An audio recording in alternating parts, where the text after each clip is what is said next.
wasiirka maaliyadda ee Soomaaliland Saad Cali Shire oo uu heliyo wasiir ku-xigeenka wasaaraddaasi iyo mas'uuliyiin kale ayaa si wada jira waxay xariga uga jareen dhismo cusub oo laga hirgeliyay garoonka diyaaradaha ee Cigaal ee magaalada Hargeysa kaasi oo ay ku shaqayn doonaan ciidanka laanta socdaalka ee Soomaaliland.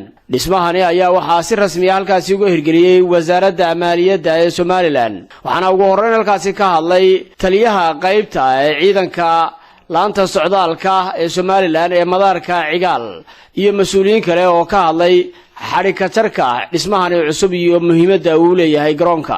qandaraaskaas oo ka koobnaa dhowr qaybood koontarada oo ah ilaa 12 koontar ilaa 14 koontar oo 6 areefara iyo 6 dhibaachara 12 labada VIP iyo xafiiska airportka immigrationka oo dhamaantood ay fulisay wasaaradda maaliyaddu.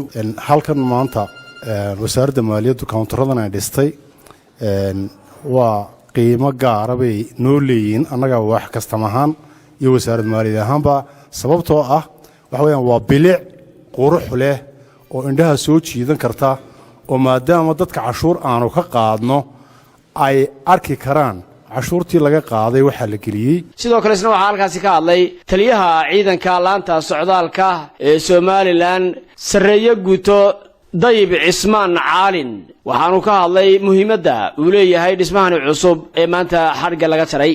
farxad bay inoo tahay in aynu xariga ka jarno mashruuc laga qabtay sida uu taliyuhu sheegayay taliyaha immigrationka madaarku sheegayay mashruuca halkan laga fuliyay oo wasaaraddu maalgelisay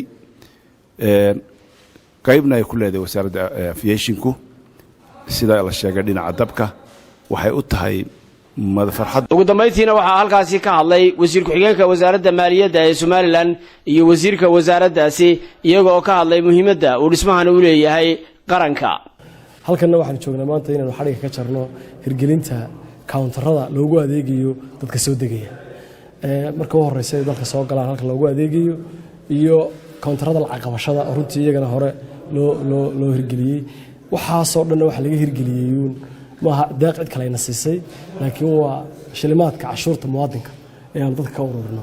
waxaanu halkan isugu nimi si rasmiya loo furo oo xariga looga gooyo mashruuc ka kooban dhisme iyo qalabayn iyo sistamyo cusub oo laga fuliyay madaarka iyo kastamka Hargeysa.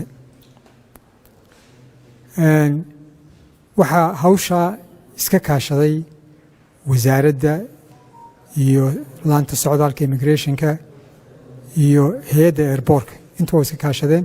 waxaan jeclahay inuu munaasabadan ka faa'iideysanaya inaan intaba u mahad celiyo qof waliba intii dadaala ee uu ku biiriyay fikir iyo ficilba ayaan uga mahad celinayaa.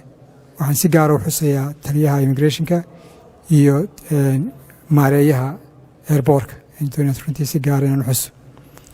ujeeddada mashruucan waxa weeye waa bilcin aynu doonayno inaynu qurxinno halkan waa halkaa dee dadku aynu ku martigelinno in halkan dadka ku martigelin inaynu qurxinno iyo inaynu tayeenno hawsha ka socotaa meesha. Maxamed Faarax Coomaade wararka warbaahinta SBC Hargeysa.